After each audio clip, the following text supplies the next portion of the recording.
propres camarades de parti, reste solide dans ses positions. L'homme est connu pour être l'un des fervents défenseurs de l'ancien président Macky Sall. À l'Assemblée nationale, ses positions ne sont jamais cachées.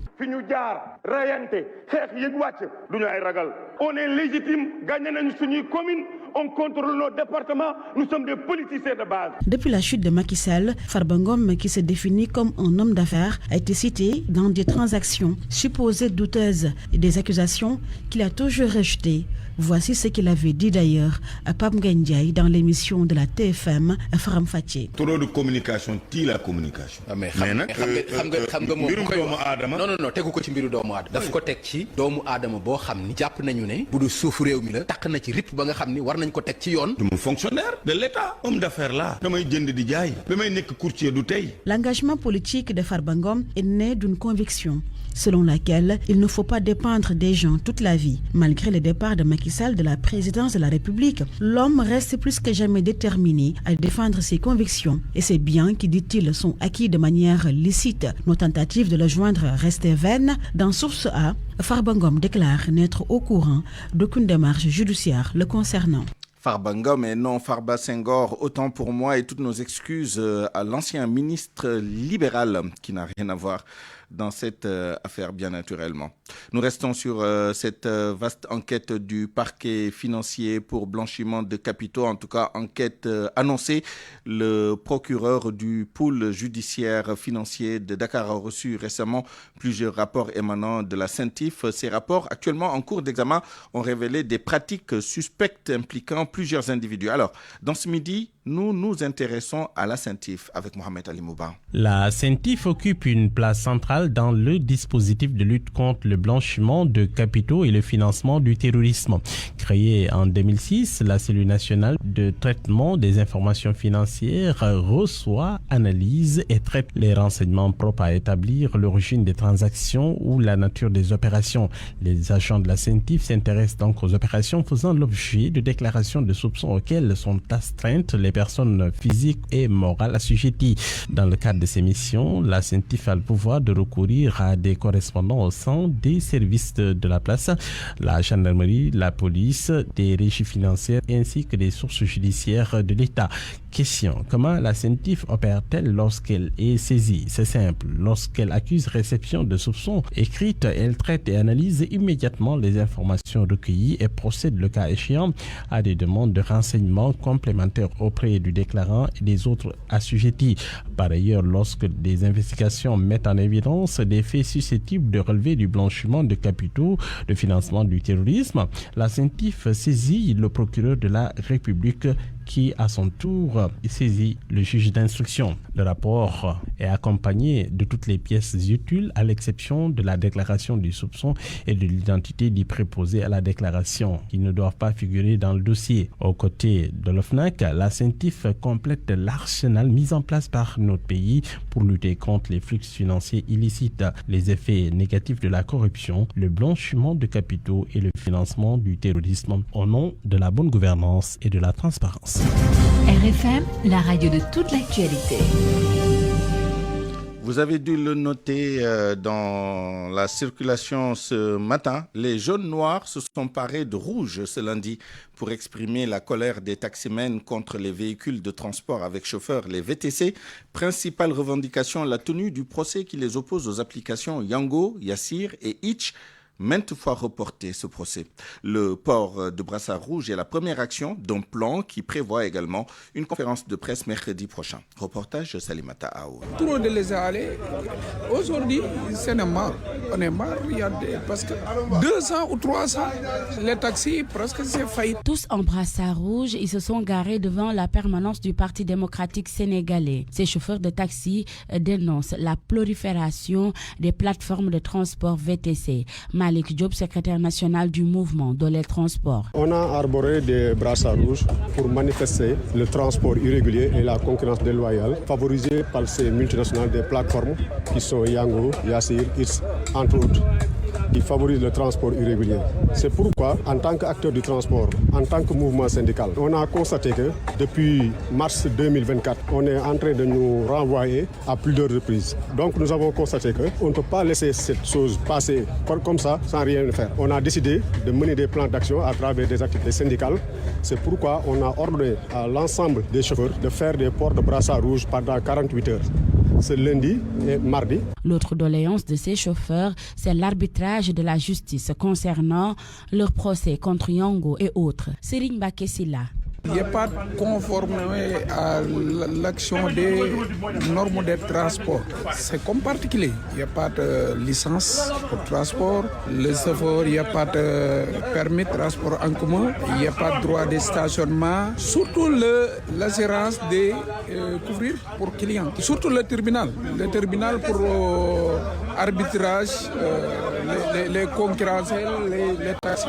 3 fois renvoi. C'est pas normal. Parce que il y a un problème de l'absence d'avocats, il n'y a pas d'enveloppé à dossier. Ce port de brassard rouge de 48 heures, une première étape de leur lutte, en attendant l'évaluation de ces 2 jours de protestation avant de passer, disent-ils, à la vitesse supérieure. Restons dans la circulation routière avec le ministère des Transports qui fait un premier bilan du processus d'immatriculation des 2 roues, une opération démarrée lundi dernier, le 6 janvier donc.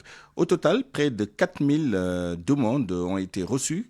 La région de Ziguinchor est en tête pour ce processus.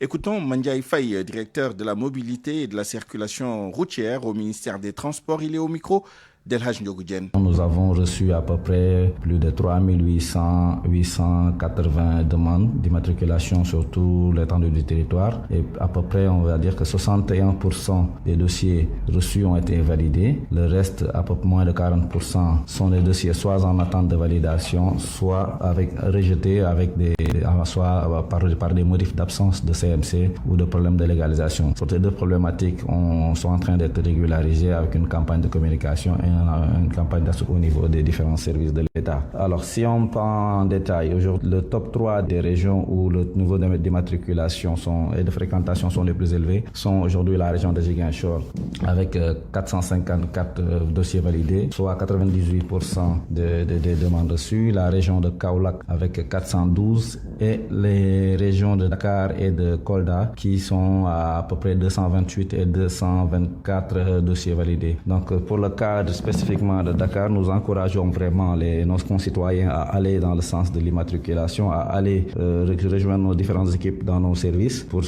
encourager cette dynamique, l'État du Sénégal a décidé de déployer 4 sites au lieu d'un site à Dakar. Donc à Dakar, on aura cette semaine 4 sites, un à Rufisque, un autre à Guédiawaye, un autre à Pikine et le site de Cissesse. Donc aujourd'hui, nous invitons vraiment les concitoyens à aller rejoindre nos différentes équipes et à s'immatriculer.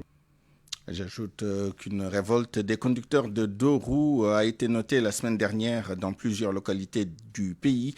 Ils s'insurgent notamment contre les frais supplémentaires à payer et les nombreuses pièces à fournir. À 12h11, toute autre chose avec le mot d'ordre de grève du syndicat autonome de l'enseignement supérieur qui est bien suivi à l'université Gaston Berger de Saint-Louis.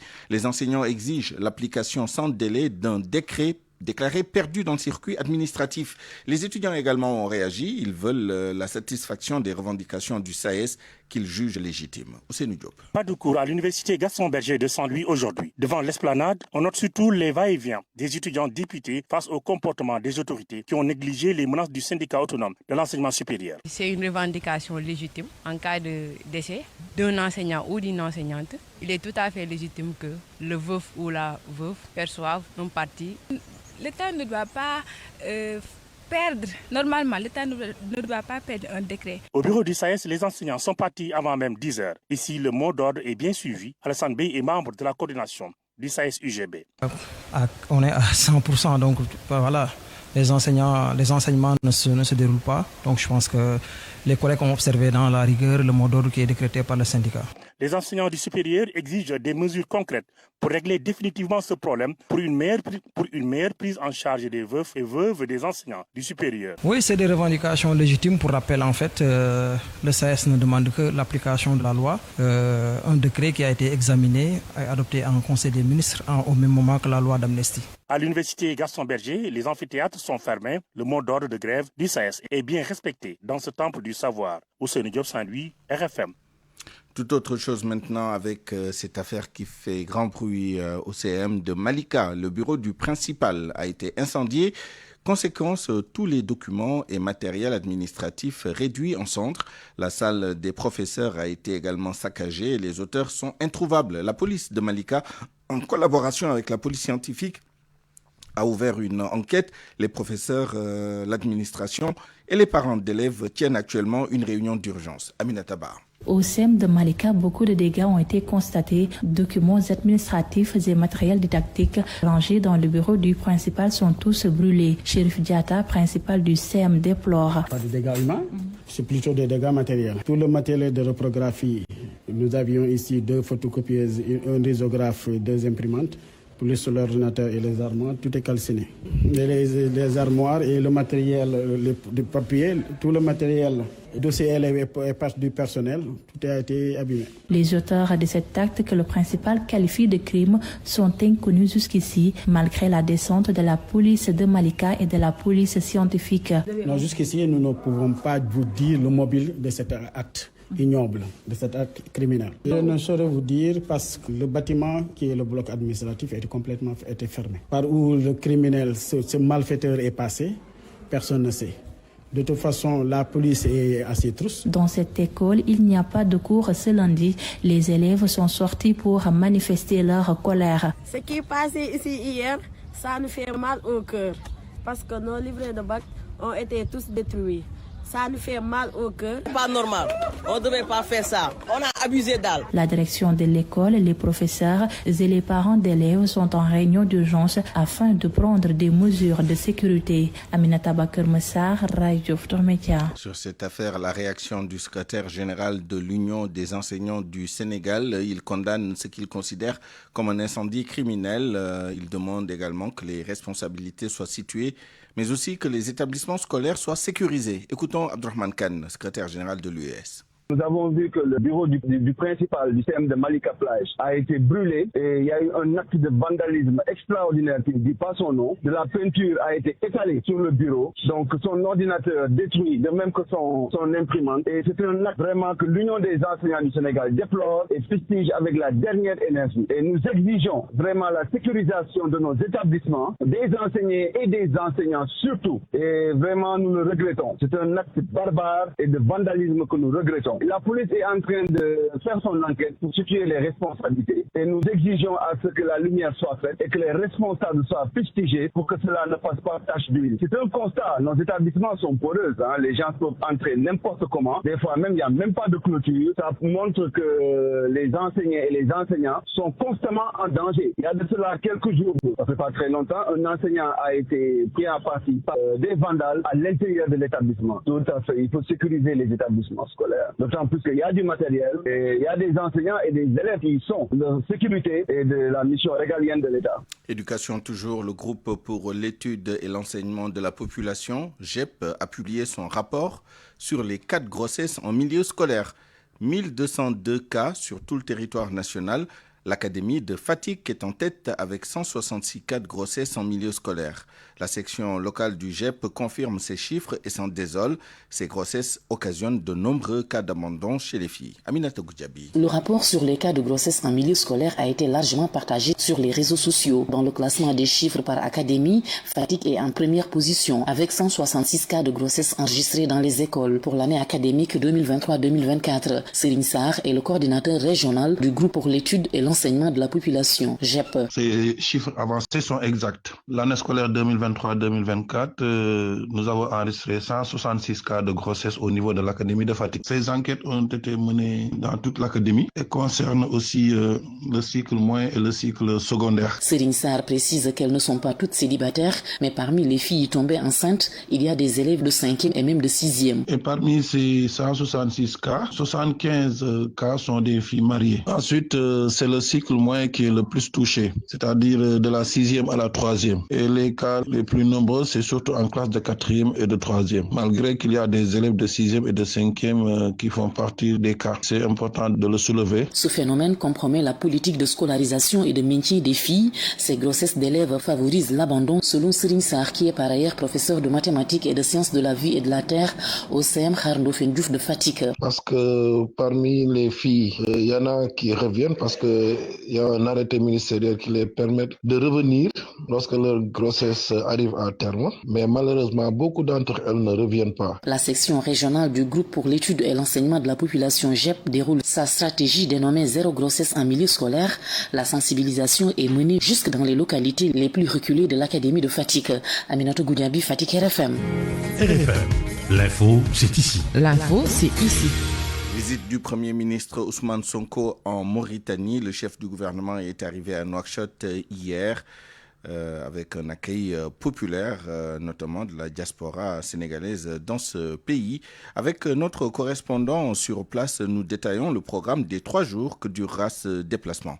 Mohamed Diop. Selon les services de communication de la primature mauritanienne, la visite du Premier ministre Ousmane Sonko se poursuit ce lundi 13 janvier avec une série de réunions ministérielles bilatérales entre les délégations sénégalaises et mauritaniennes. Les discussions portent sur des sujets cruciaux comme les affaires étrangères, la migration, l'énergie, le transport et la pêche. Une rencontre en tête-à-tête a eu lieu en début de matinée entre les 2 premiers ministres, Ousmane Sonko et son homologue mauritanien Mokhtar Ould Ndiaye. Elle sera suivie d'un déjeuner de travail au palais de congrès. Ousmane Sonko devra également rencontrer la communauté sénégalaise à Nouakchott avant un dîner de gala offert par le Premier ministre mauritanien Mokhtar Ould Ndiaye. Le Premier ministre sénégalais est en Mauritanie pour une visite d'amitié et de travail de 3 jours. Mohamed Diop, RFM, Nouakchott. RFM. L'actualité internationale. Le journal international avec vous, Georges Déthié Diop. Bonjour. Bonjour Souleymane. La CEDEAO condamne l'attaque meurtrière dans le nord du Bénin. Attaque survenue mercredi et qui a fait plusieurs dizaines de victimes. La communauté économique des États de l'Afrique de l'Ouest appelle ses États membres à renforcer leur coopération pour lutter contre la menace sécuritaire croissante dans la région.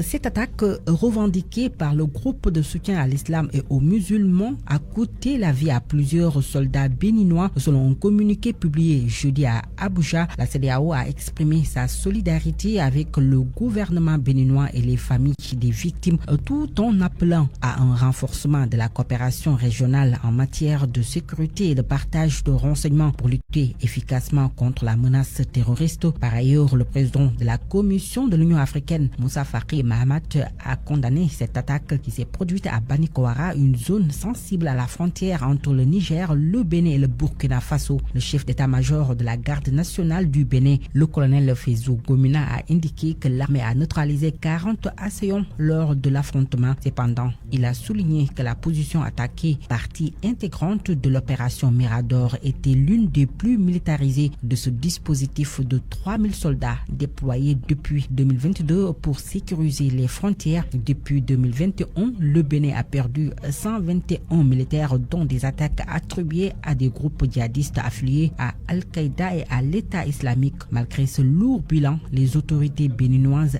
affirment leur détermination à poursuivre la lutte contre l'insécurité croissante dans le nord du pays. En République démocratique du Congo, l'armée a repris le contrôle de zones clés à l'est du pays. Elle a annoncé avoir repoussé les forces du M23 de plusieurs localités jugées stratégiques, notamment dans le sud Kivu et le nord Kivu. Parmi les victoires importantes, la ville de Ngungu dans le territoire de Massisi au nord Kivu a été reprise. Le porte-parole de l'armée congolaise a aussi indiqué que les forces armées ont réussi à déloger les rebelles du M23 de plusieurs autres localités, dont Lumbishi, Kozirantaka et Kamatal dans le sud Kivu. Guillaume Ndike Kalko a précisé que le cessez-le-feu, bien qu'observé, ne signifiait pas une impunité pour ceux qui attaquent les positions congolaises. Tremblement de terre hier en Éthiopie, le deuxième en 2 jours. Un séisme de magnitude 4,3 a frappé hier la région de Awash, située dans l'Afar au centre du pays. D'après les premières données sismiques, le séisme n'a pas causé de dommages significatifs, mais il a probablement été ressenti par de nombreux habitants des villes de Meteara et d'Ebre Berhan, situées à une 50aine de kilomètres de l'épicentre. Le séisme d'hier est survenu un jour après qu'un tremblement de terre a secoué la capitale Addis Abeba, causant des dégâts limités selon des témoignages locaux. En Ouganda, reprise ce lundi du procès de l'opposant Kizza Besigye, procès devant la cour martiale de Kampala. Kizza Besigye a été enlevé au Kenya en novembre dernier avant d'être renvoyé dans son pays. Il est poursuivi pour détention illégale d'armes à feu dans le but de déstabiliser la sécurité nationale. Hors du continent, en France, le ministre des Transports, Philippe Tabarot, est visé par une enquête préliminaire pour détournement de fonds publics et prise illégale d'intérêt. Selon RFI, cela fait suite à un signalement de la Haute Cour pour la transparence de la vie publique en juillet 2021. L'enquête ouverte également pour recel de ces 2 infractions par le parquet national financier porte sur les postes occupés par Philippe Tabarot au sein du groupement d'intérêt public touristique et culturel, puis à la communication pour la ville de Canet entre 2018 et 2020. Les États-Unis, pour terminer, le bilan des incendies de Los Angeles s'est alourdi. Au moins 24 morts selon le service de médecine légale du comté de Los Angeles. Après une courte accalmie, les vents chauds et secs devraient regagner en puissance jusqu'à mercredi, compliquant le travail des pompiers. Pas de retour donc des évacués avant jeudi dans les zones où les flammes se sont retirées. Les lotissements ne sont plus désormais que des tas de cendres et de débris. Merci Georges Diop. Parole aux auditeurs. L'actualité, qu'en pensez-vous? Moi, je pense que vous devez. Réagissez dans nos éditions d'information sur l'actualité. Bonjour. Du lundi au vendredi, vous avez la parole sur RFM. Point de vue dans une dizaine de minutes, nous allons parler justice. Comment rendre efficace le pool financier judiciaire et éviter qu'il soit un instrument de règlement de comptes politiques? Prétexte le rapport de la CENTIF qui demande l'ouverture d'une information judiciaire concernant un réseau de blanchiment d'argent portant sur quelques 125 milliards de francs CFA. Pour en parler, nous serons avec El Amat Thiam, juriste, président de Justice sans frontières, et Abdulaziz Diop, membre de la société civile, ancien coordonnateur adjoint du Forum civil. RFM Sport.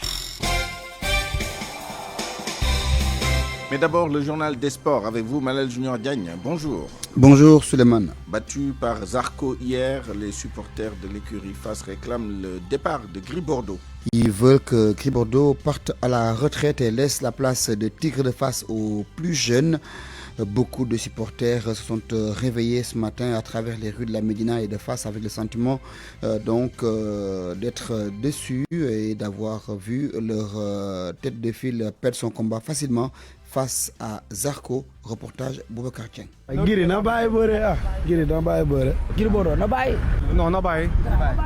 La déception est palpable chez ces supporters de l'écurie FAS qui ne veulent plus de leur tigre. Nous de la Médina, nous devons faire une introspection. Ce n'est pas normal de perdre autant de combats. Le tigre semble perdre ses griffes. Le prédateur est devenu une proie facile pour ses adversaires. Ces fervents supporters de l'écurie FAS étaient à l'arène nationale hier. Dambeng évoque un divorce entre Gris Bordeaux et certaines personnalités de l'écurie. Nous, les anciens supporters de FAS, savons que Gris Bordeaux n'a plus l'accompagnement de FAS. Et c'est depuis son combat contre Bombardier qu'il y a eu ce divorce. Mais nous de la Médina, nous n'allons pas le laisser seul. La dernière victoire de Gris Bordeaux remonte à 2015. Ces supporters réclament plus de rigueur dans le choix du Tigre de Fass. Le choix du Tigre de Fass doit se faire sur la base du mérite. On choisit le jeune qui est le plus méritant lors des 2 dernières saisons. Le Tigre de Fass doit prouver qu'il mérite le titre. C'est ça. Ils sont nombreux, ces supporters, à avoir fait leur choix concernant le futur Tigre de Fass pour remplacer Gris Bordeaux. Le Rallye Africa Race 2025 est arrivé à Dakar. Les pilotes ont franchi la ligne d'arrivée hier, après avoir quitté le Maroc, passé par la Mauritanie pour finir cette course au Sénégal. À l'arrivée, l'Italien Jacopo Cerruti a remporté le titre. Anna Rocha était devant la ligne d'arrivée. Il est 11h26 lorsque l'Italien Alessandro Burruti franchit la ligne d'arrivée avec sa moto. Puis surgit une deuxième moto et 30 minutes plus tard, les premières voitures, les premiers camions. Alessandro Burruti remporte les 22 derniers kilomètres reliant Pâle au Lac Rose. Mais c'est son compatriote Jacopo Cerruti, le vainqueur de cette Africa Race 2025, pour la deuxième année consécutive, également vainqueur du trophée multicylindre. C'était une magnifique course et je suis très heureux de remporter la première place avec ces petites secondes de distance au classement général. Je n'étais pas certain d'aller au bout du circuit. Lorsque j'ai commencé à gagner des étapes, j'ai pris confiance et j'en ai gagné 4 au total. Cette 16e édition de l'Africa Eco Race, c'était aussi le grand retour de Monsieur Dakar, Stéphane Peter Hansel, 14 victoires au Sénégal. C'était vraiment une belle émotion, et pas de stress de compétition pour moi, c'était juste le plaisir d'être ici et de partager avec tous les bikers. L'arrivée s'est déroulée sous les yeux d'un public averti, passionné de sport automobile. Moi je m'appelle Jean-François Youf. Ça fait 18 ans que je suis à Dakar et ça fait la 5e arrivée du Africa Eco Race. De plus en plus de participants, donc la course a de plus en plus d'attrait. Puis comme d'habitude, ça se fait en bonne ambiance. Monsieur Ngom est revenu vivre une vieille passion qu'il a héritée de son père, ancien pilote automobile. Juste à ses côtés, son neveu, Malik Ibrahim Gueye, champion de Côte d'Ivoire de roues motrices en 2021, 3 fois vice-champion de Côte d'Ivoire en 4 roues motrices. C'est une toute autre réalité que nous, parce que nous, c'est le rallye de terre. Oui, là, voir l'arrivée en même temps et de motos, et de voitures, et de camions, oui, c'est quelque chose de beau à voir et de plaisant, peut-être dans le futur à faire. Au-delà du sport, l'Africa Eco Race est également une cause sociale. Des vêtements et des fournitures scolaires sont distribués dans certains villages démunis du circuit. Pour finir, Suleiman, avec la Coupe de la Confédération africaine par le football, le Giraffe de Dakar s'est relancé dans la compétition. Hier, pour la qualification au second tour, les Verts et Blancs de la Médina ont reçu et battu la SEC Mimosa 1-0 au stade Maître Abdoulaye Wade. Prochaine journée, le 19 janvier prochain, où les joueurs de Malida vont se déplacer pour défier l'ASM Alger. Ce sera donc en Algérie. Objectif, obtenir 1 point au minimum pour valider la qualification pour ce second tour. Merci, Malal Junior Diagne. Merci, Suleiman. Il y avait un dernier. Partout. Tout le temps. Alors, casser le monopole de la production de sucre au Sénégal par la création de 2 nouvelles usines de production en Casamance, annonce faite par le ministre du Commerce, Serigne Gueye Diop. Les importateurs applaudissent à ce projet ambitieux, selon eux. L'association des commerçants et industriels du Sénégal parle même de s'engager dans l'investissement. Sur le plan économique, les experts estiment que ce projet permettra de résoudre la question de l'autosuffisance ou de l'importation et même des tensions que connaît le sucre. Nafissatou Silla. La CIS est tout oui pour ce qui est de ce projet. L'Association des commerçants et industriels du Sénégal était même impatiente qu'on casse enfin le monopole de production de sucre. Khadim Silla, président de la CIS. L'Association des commerçants et industriels du Sénégal se félicite de la décision de l'État d'ouvrir un peu le marché, de permettre à d'autres industriels de s'implanter. Et jusque-là, on sait que c'est le monopole été donc donné à la CSS. Ceux qui ont l'habitude d'importer une grande quantité de sucre, même s'ils se sentent menacés, veulent s'engager dans ce projet. Je pense que c'est une très bonne chose parce que l'industrialisation, ça permet de donner de l'emploi aux jeunes, ça diversifie l'économie. Mais je pense que nous, commerçants, on aurait dû être en tout cas les premiers en ligne pour pouvoir quand même faire ces usines, les construire au Sénégal, les fabriquer le sucre localement. Mais bon, je pense qu'il faudrait qu'on s'implique davantage parce que c'est dans l'intérêt de l'économie. feretier bénéficier wu. Une autosuffisance sera assurée certes et notre balance commerciale n'en souffrira pas. C'est l'avis de l'économiste El Hadj Mansour Samb. L'importation n'est pas bon pour l'économie parce que l'importation fait sortir beaucoup d'argent du pays, peut tuer des emplois vraiment en tuant la production locale. Donc aujourd'hui, il serait bien vraiment d'importer le déficit de la GAP parce qu'on dit que le Sénégal c'est 204 000 tonnes. Il faut produire au niveau local plus de 210 000 tonnes, vraiment avec des prix vraiment protégés par l'État pour protéger les entreprises, pour vraiment satisfaire la population sénégalaise en termes de demande de sucre. L'économiste souligne que casser le monopole de la CSS permettra, entre autres, de régler les différentes tensions sur le marché du sucre. Le Sénégal consomme annuellement 204 000 tonnes de sucre, alors que la compagnie sucrière sénégalaise produit 140 000 tonnes. La GAP, c'est 60 000 tonnes. Maintenant, si on crée des usines en Casamance qui peuvent produire 70 000 tonnes, comme ça, on aura une production nationale qui va tourner autour de 210 000 tonnes. Et le Sénégal va vraiment consommer assez de sucre. Et ça va être très important pour l'économie. Il faut que l'État s'organise avec les commerçants pour que ces commerçants deviennent des commerçants producteurs et pas des commerçants importateurs. D'ici à l'effectivité de ce projet, l'implantation de ces deux usines devrait résorber le gap en sucre que connaît chaque année le Sénégal. RFM, la presse du jour. La revue de presse avec Mohamed Ali Mouba. Bonjour. À la une, Farba Ngom dans le viseur du pôle financier. Son nom a été cité dans un premier communiqué attribué au parquet financier non authentifié avant d'en être extirpé. Mais Libération informelle ce matin, le parquet a bel et bien saisi le ministère public au fin de demander la levée de l'immunité parlementaire du député Farba Ngom pour soupçon de blanchiment d'argent. Un scandale présumé à plusieurs sous. Le procureur piste en fait plus de 125 milliards de francs CFA, constate encore la publication. L'AS d'y ajouter son grain de sel. En fait, la traque des biens mal acquis a bel et bien commencé. Le journal note que c'est le tonitruant Farba Ngom qui est dans le viseur des lâches Alioune Abdoulaye Sylla. Ousmane Sonko en avait fait l'annonce. Souvenez-vous, lors de la campagne électorale pour les élections législatives passées, le Premier ministre qui a reproché à ses proches de Macky Sall son aisance financière, Sonko avait dit à cet effet que Farba serait convoqué par les juges du parquet financier pour s'expliquer sur sa richesse, une demande qui semble bien être prise en compte par le pôle si l'on sait que l'homme a tout fait de l'ancien régime pourrait voir son immunité parlementaire levée dans les prochains jours. Vox Populi qui évoque l'histoire des deux communiqués se veut lu prudent ce matin. Le journal se contente de se transmis de plusieurs rapports de la CENTIF,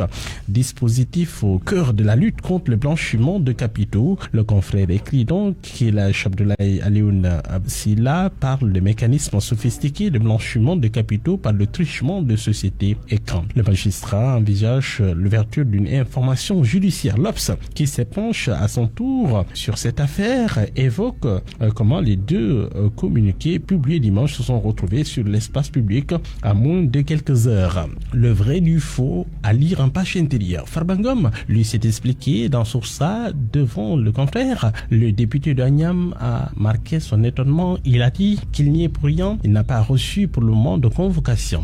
Quoi qu'il en soit, semble dire sucré salé, le mal est fait. Si ce n'est pas vrai, c'est l'art du nur a une réputation, celle de Farba Ngom. Le journal relève en tout cas que nous vivons l'époque de l'information fast-food. À peine sortie, une info est consommée et rejetée sans être digérée, mais elle aura eu le temps de faire des dégâts. C'est ce qui s'est passé hier. Un communiqué ayant l'apparence de l'officiel fait circuler le bruit d'un supposé blanchiment d'argent qui impliquerait une personnalité de l'opposition, membre de l'Assemblée nationale. Quand les rédactions s'apprêtent à faire le manchette sur le bruit, un autre communiqué, tout ce qu'il y a d'officiel avec le cachet des autorités vient modifier les données en éliminant le nom du dignitaire impliqué. Mais pour ce dernier, ses proches, note le commentateur, le mal est déjà fait, l'art de détruire une réputation sans donner l'impression de le vouloir. Dans le journal LAS, l'alerte d'Eliman Khan de l'ex-Africa sur l'influence négative des militants de PASTEF sur la bonne marche du pays. À sa page 4, ce membre de la société civile d'avertir, nous sommes à une période cruciale de notre nation. PASTEF doit faire attention à ne pas rappeler les démons du passé dans la danse. L'État PASTEF, c'est ce qu'il y a de plus dégradant. Senghor s'y est essayé et d'autres après lui. La suite, on la connaît. l'État du Sénégal appartient à tous ses citoyens et non à un groupe ou à une faction. L'idéal est d'avoir un État où prévaut l'équité, les lois et les institutions de la République respectées et impersonnelles dans l'intérêt de tous les citoyens de ce pays. Fin de citation. À la une du journal Enquête, retrait des bases militaires, Dakar et Paris, la vérité sur les discussions. Le journal note que l'Élysée est entre surprise et incompréhension après l'annonce de Diomaye. À ce jour, pas de négociations formelles et concrètes sur les modalités de retrait. Une commission mixte composée de hauts officiers en place depuis 2024. Partenariat militaire, eh bien, le journal s'interroge, quelle option pour notre pays? Pour le commentateur du journal Le Quotidien, Amidou Anne, les dirigeants médiocres trahissent en fait un complexe d'infériorité vis-à-vis de la France et jouent sur la rente de l'anticolonialisme, et dit en cela par des intellectuels dont la vie des idées se résume à critiquer Paris en tout lieu et toutes circonstances, aller sur les réseaux et rédiger de longues phrases creuses aux allures pamphlétaires et brandir la rengaine victimaire qui harmonise ne peuvent justifier les 840 milliards de francs CFA de déficit en 8 mois d'exercice. La démagogie et le ridicule consacrent cette manière de bander les muscles sur Facebook en vue de s'attirer les vivats de la foule pour ensuite compter sur les sapeurs-pompiers français quand une passerelle tombe en pleine capitale. Et le commentateur de finir par dire la diplomatie est une affaire trop sérieuse pour être résumée à des fanfaronnades sur les réseaux sociaux ou à des gesticulations de gens de très petit calibre. Bonjour à tous. Point de vue. Regard croisé sur l'actualité du jour. À 12h38, bienvenue dans notre rubrique Point de vue. Avec cette question, comment rendre efficace le pôle financier et judiciaire et éviter qu'il soit un instrument de règlement de comptes politiques? Prétexte le communiqué publié hier par le dit pôle, en tout cas le parquet du dit pôle, et relatif au rapport de la CENTIF qui demande l'ouverture d'une information judiciaire concernant un réseau de blanchiment d'argent portant sur quelques 125 milliards de francs CFA. Pour commenter tout cela, nous sommes en ligne en direct avec M. El Ahmad Thiam, juriste, président de Justice sans frontières. El Ahmad Thiam, bonjour. Bonjour, M. Nian Suleiman, ça va, je vous remercie. Merci de m'avoir invité. Merci à vous d'avoir accepté notre invitation. Merci également et bonjour à Abdulaziz Diop, membre de la société civile, ancien coordinateur adjoint du Forum civil. Abdulaziz Diop, bonjour. Bonjour, Suleiman. Abdelaziz, d'abord un commentaire sur le petit cafouillage intervenu hier à propos de ce communiqué du parquet du pôle financier judiciaire. D'abord, un premier draft qui n'était pas authentifié, qui ne portait donc ni date, ni cachet, ni rien du tout, mais qui semblait être la première mouture du communiqué final un peu plus neutre, disons, puisqu'il n'y avait plus de nom, celui de Mohamedou Ngom dit Farba. Quel est le commentaire que vous en faites? Qu'est-ce que ça dit par rapport justement aux procédures et à la neutralité de cette institution? D'abord, Suleiman, préciser qu'il n'y a rien de nouveau sous le soleil. Ce qui a changé, c'est que la CENTIF a toujours produit des rapports transmis au parquet, à l'autorité judiciaire. Mais souvent, c'était des rapports, sous le sceau de la confidentialité, ensuite avec la présomption d'innocence, tout en respectant les procédures. Et à la fin, le parquet qui a charge pour communiquer sur ces différents rapports. Mais ce qui se passe aujourd'hui, c'est que même des documents, des avant-projets ou des documents estampillés confidentiels sont partagés à travers les réseaux sociaux. Et ce qui brouille l'opinion de manière générale, parce que c'est une information qui est partagée, avérée ou non, alors que l'autorité, je pense qu'elle dispose de renseignements avant de communiquer sur n'importe quel dossier que ce soit, doit avoir vraiment tous les éléments. Et ensuite, quand l'État est dans la rue, quand je dis l'État est dans la rue et dans les réseaux sociaux, c'est une nouvelle forme de communication qu'on a vue ces derniers temps et vraiment qu'il faut déplorer parce que l'État, c'est un mythe, c'est la sacralité. Il faut respecter aussi les procédures. Ça, vraiment, c'est un vice de forme que nous déplorons. Un communiqué qui sort, aussi des personnes, ensuite un autre communiqué qui vient.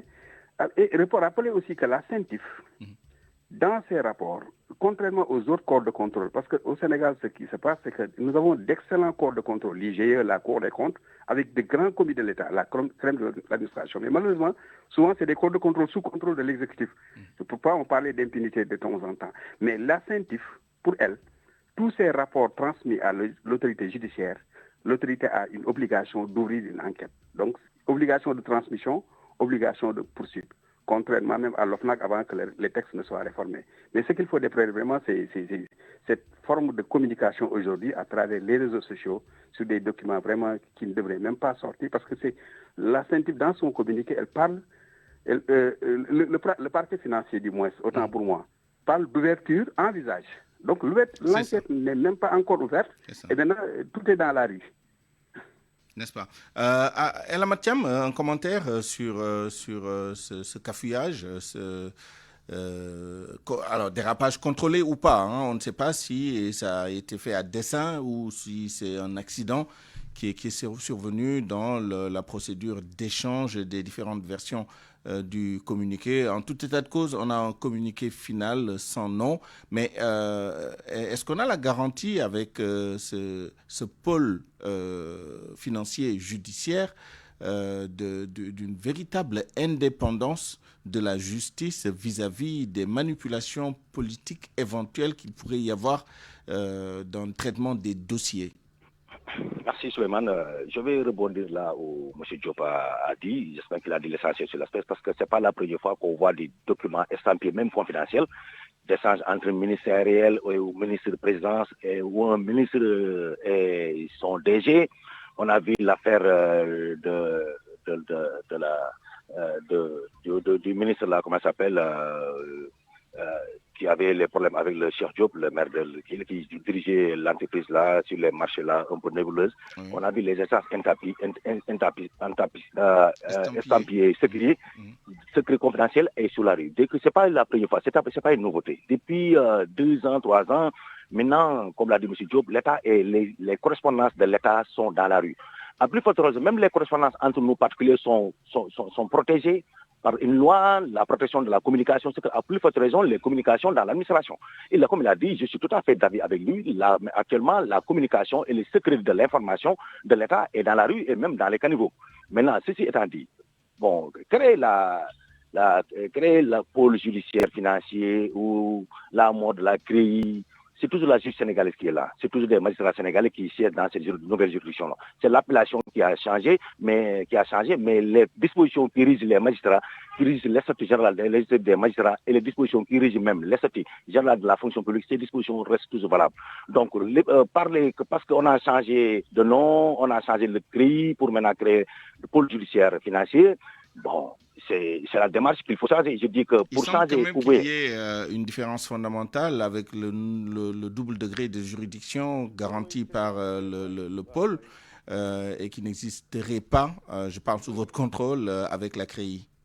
Oui, c'est bien sûr. Il y a maintenant un double degré de juridiction parce qu'avec la CRI, tu ne pouvais pas faire appel, mais aujourd'hui, tu peux faire l'appel parce qu'il y a un pôle judiciaire d'appel près de la Cour d'appel de Dakar et tu peux faire aussi recours auprès de la Cour suprême. Ça, c'est dans la loi 2023 qui a créé le pôle judiciaire financier. Mais cela n'est pas important. Ce n'est pas la création de nom. Comme j'avais dit à l'époque avec le Conseil constitutionnel, créer Cour constitutionnelle ou Conseil constitutionnel, ça reste le même. Pour modifier les conditions de procédure, les conditions procédurales ou l'organisation, fonctionnement, il faut changer l'existant. Tant qu'on ne change pas l'existant, on ne peut pas dire que fondamentalement qu'il y a une liberté de la justice. Peut-être on peut parler d'une liberté relative, mais une liberté comme au sens l'attend le citoyen, moi et les autres, une justice libre qui est exempte de toute pression politique, religieuse ou des grands financiers.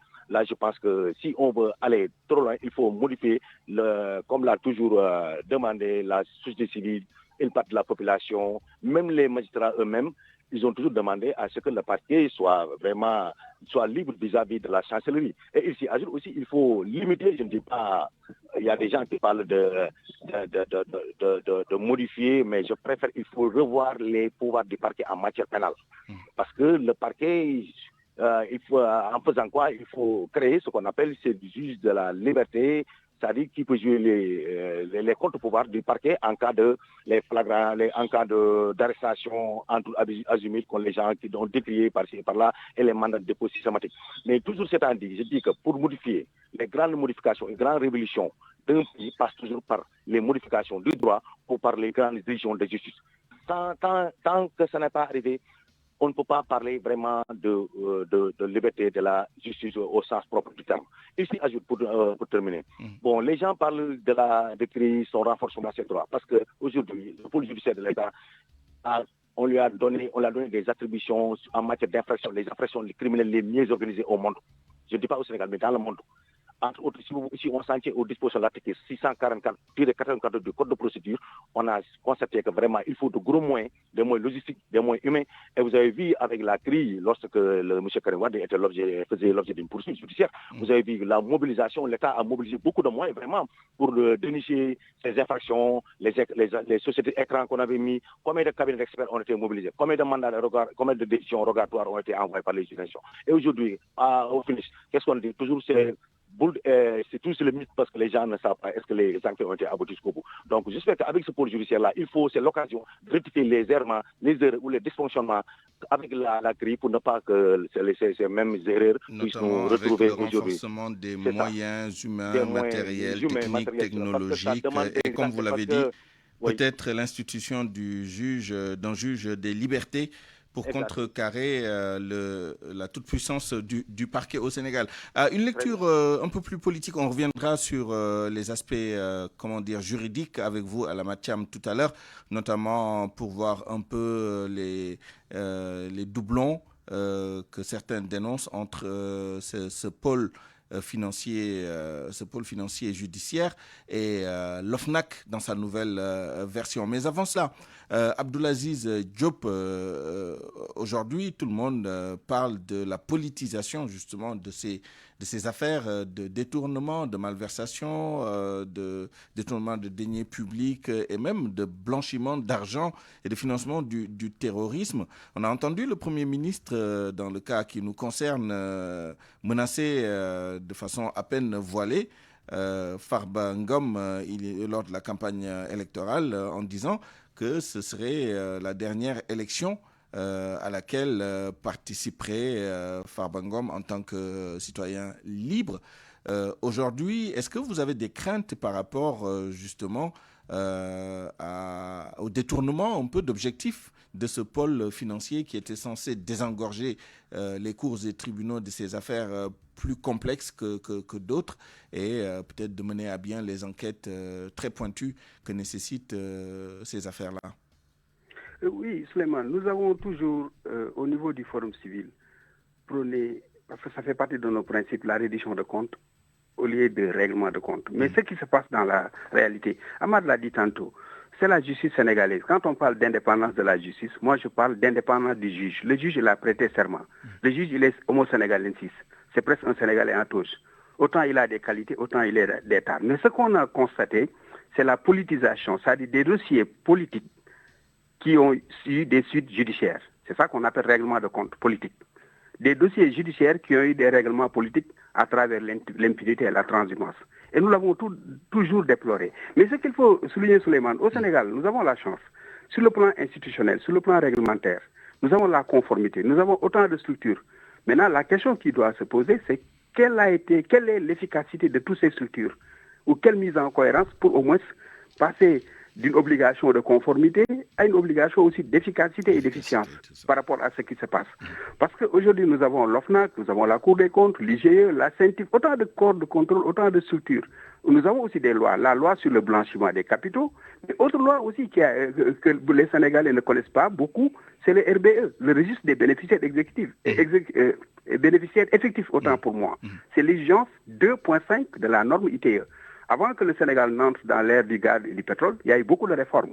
Avec l'affaire des Panama Papers, on a vu que plus de 80 milliards de dollars de flux financiers illicites, surtout dans le secteur extractif. C'est un secteur très corruptogène. Mais en ce moment, nous avions demandé que ce RBE soit étendu à d'autres secteurs aussi corruptogènes, comme l'immobilier, le foncier et l'hôtellerie, pour des problèmes d'abord de souveraineté. En termes simples, c'est pour combattre l'utilisation des sociétés écrans et des prête-noms pour faire des affaires illégales ou illicites. De délits connexes. Nous avons la corruption, nous avons la concussion, nous avons le financement du terrorisme, nous avons le blanchiment de capitaux, les conflits d'intérêts, le pantouflage, mais tous c'est des délits connexes qui sont apparentés. Mais autant nous avons toutes ces structures, mais aujourd'hui, sur le plan de la corruption, du blanchiment de capitaux, nous voyons que surtout l'État, parce que quand Achille Mbembe disait que l'État est le leader du repas, aujourd'hui, qui sont les milliardaires? Quand on peut parler ainsi très simple, c'est l'État devient le lieu d'enrichissement illicite ou de détournement d'objectifs. Et il y a cette affaire retentissante d'ailleurs de l'ancienne ministre du pétrole du Nigeria, les États-Unis qui vont rapatrier 53 millions de dollars, l'équivalent de 34-35 milliards de francs CFA qui ont été détournés par cette ancienne ministre du pétrole. Malheureusement, le temps qui nous est imparti arrive à son terme. Je suis désolé, nous allons poursuivre ce débat dans la version Wolof. Ce sera dans un peu moins d'une heure. Toutes mes excuses à Lamatiam à qui j'avais promis de lui donner un peu de temps pour développer sur justement cet écosystème, l'ensemble des intervenants. Nous avons cité l'OFNAC et le pôle judiciaire et nous avons même oublié de citer en bout de chaîne l'Office national de recouvrement des avoirs criminels, tout un écosystème donc pour lutter contre ces différentes infractions. Mais nous aurons l'occasion de revenir là-dessus tout à l'heure. Merci d'avoir participé à ce point de vue. À 12h52, c'est la fin de cette édition que je vous remercie d'avoir suivi. Merci à toute l'équipe qui m'a aidé à la préparer et à vous la présenter. Elhadj Ndiogoudien à la rédaction en chef d'édition Awambaï, à la mise en onde Abdoulaye Diop, à la production Alioune Ba. À 13h, vous avez rendez-vous avec Elhadj Ndiogoudien pour le grand journal en Wolof. D'ici là, excellente suite des programmes.